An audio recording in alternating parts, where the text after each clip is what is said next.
Hey hello! లండన్‌లో నేను మొన్నటిదాకా వాడిన సైకిల్ ఇదే. కానీ ఈ సైకిల్‌ని నిన్న నేను అమ్మేశాను. ఈ సైకిల్ కేటగిరీ అంటే నాకు చాలా ఇష్టం. ఎందుకంటే దీనికి బ్రేక్స్ అండ్ గేర్స్ ఉండవు. సో, అందువల్ల ఇది సిటీ రైడింగ్‌కి చాలా కన్వీనియంట్‌గా ఉంటది. ఈ కేటగిరీ ఆఫ్ బైక్స్‌ని ఫిక్సీ అంటారు. సో, ఫిక్సీ కంటే ముందు నేను ఇంకా కొన్ని సైకిల్స్ వాడాను.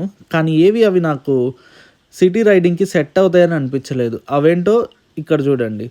ఇది రోడ్ బైక్. ఇది లైట్‌గా ఉంటది. గేర్స్ ఉంటాయి. బట్ సిటీ రైడింగ్‌కి నాకైతే సెట్ అవ్వలేదు. అండ్ ఇంకొకటొచ్చేటప్పటికి హైబ్రిడ్ బైక్. ఇది సిటీ రైడింగ్‌కి ఓకే. కానీ నాకు అస్సలు నచ్చలేదు. అండ్ ఇది మౌంటైన్ బైక్. ఇదంతా బానే ఉంటది. కానీ వెయిట్ కూడా చాలా ఎక్కువుంటది. అందుకనే ఇది కూడా వద్దనుకున్నాను. అండ్ ఫైనల్‌గా అన్నీ నడిపిన తర్వాత ఫిక్సీకొచ్చాను. సో, ఈ ఫిక్సీ నాకు చాలా నచ్చింది. దీన్ని అప్‌గ్రేడ్ చేద్దామని ఇలాంటి సైకిల్ తీసుకున్నాను. దీని గురించి కూడా చెప్తాను. సబ్స్క్రైబ్ చేసుకోండి. బాయ్.